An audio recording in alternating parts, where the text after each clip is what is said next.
Good morning to all. Welcome back to another video. In previous lecture, we had started with our polyhalogen compounds, and today we will start with our next polyhalogen compound, that is a tetrachloromethane or CCl4. It is also called a carbon tetrachloride.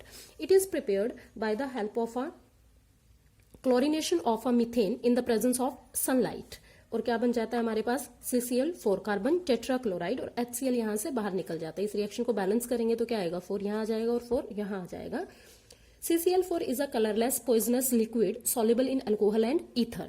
Next, what are the uses of this? अगर हम इसके uses करते हैं तो first क्या है कि it is used in the synthesis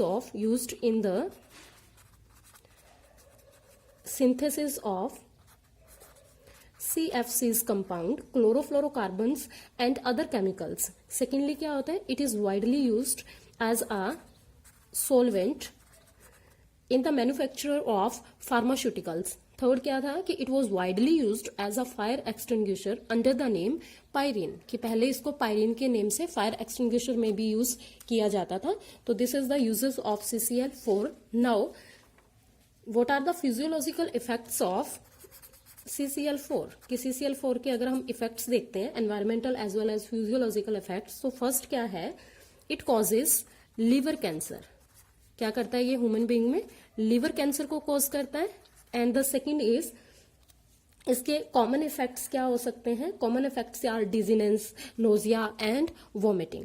second क्या करता है कि exposure to CCl4 vapours it makes heart beat irregular, कि अगर हम इसके वेपर्स के एक्सपोजर में आएंगे लॉन्ग टाइम तक तो ये क्या करेगा, हमारी हार्ट बीट को इरेगुलर करेगा और में इवन स्टॉप भी कर सकता है. एनवायरमेंटल इफेक्ट्स की बात करते हैं तो जब CCl4 एनवायरमेंट में रिलीज होता है then it goes to the upper atmosphere और ये ओजोन को डिप्लीट करता है. तो डिप्लीशन, ओजोन का डिप्लीशन होने से क्या होगा, depletion of ozone layer increases the human exposure to ultraviolet radiations which may cause skin cancer, eye disease and damage to the our immune system, कि हमारे immune system को भी वो क्या कर सकता है, डैमेज कर सकता है. तो this is all about the CCl4. Now the second polyhalogen compound is pherones. Pherones क्या होते हैं, फेरोन्स होते हैं CFCs कंपाउंड ऑफ, यानी कि chlorofluorocarbons compound of methane and ethane, in which all the hydrogen atom are replaced by halogen atom is collectively called freons. Mostly जो freons used होते हैं वो कौन कौन से हैं, CF4 जिसको क्या बोला जाता है, फेरोन 14. दूसरा क्या है, CF2 Cl2 जिसको क्या बोला जाता है, फेरोन 12. तो वाइडली यूज्ड फेरोन कौन सा है, फेरोन 12. फेरोन 12 प्रिपेयर कैसे किया जाता है, it is prepared by the CCl4. किससे प्रिपेयर होगा, CCl4 से. और इस रिएक्शन को क्या बोला जाता है, स्वार्ट्स रिएक्शन. होता क्या है, 3 CCl4 प्लस 2 SbF3 और किसकी प्रेजेंस में होगा ये, SbCl5 और क्या बन जाएगा, freon 12. Uses, it is widely used as a cooling agents, कि used as a cooling agent in refrigerator और air conditioners.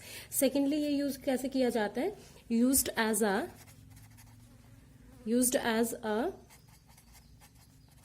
Propellant in aerosols, कि एज फोम, एरोसोल में भी यूज होता है और फोम में भी, जैसे हेयर स्प्रे, डिओड्रेंट्स, इंसेक्टिसाइड्स, इन सब में यूज होता है.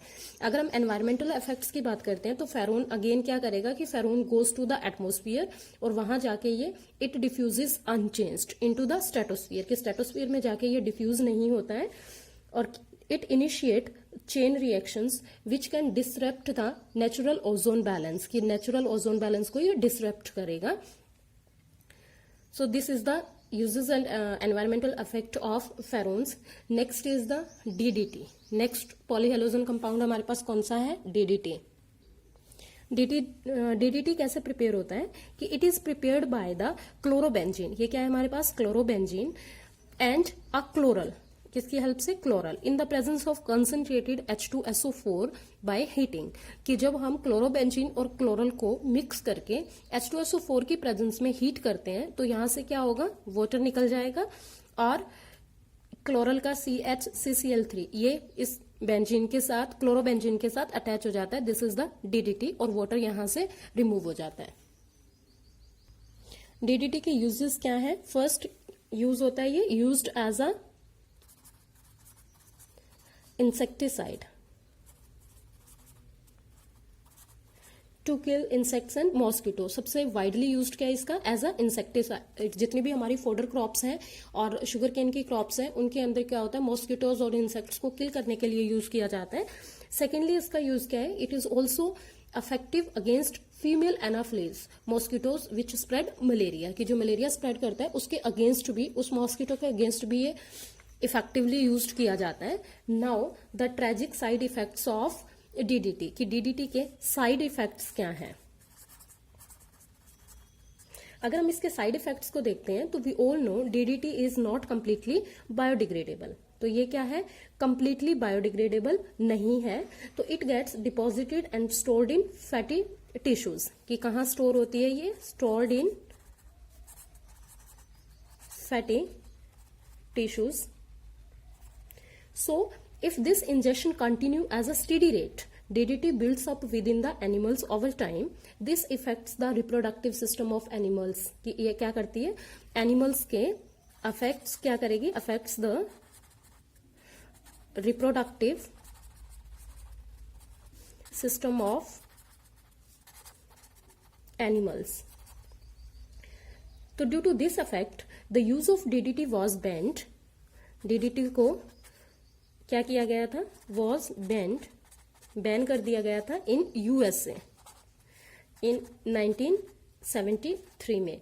But in India and other Asian countries DDT is still being widely used, क्योंकि ये एक चीपर इंसेक्टिसाइड है तो इंडिया और एशियन कंट्रीज में अभी भी ये यूज हो रहा है। तो this is all about the polyhalogen compounds.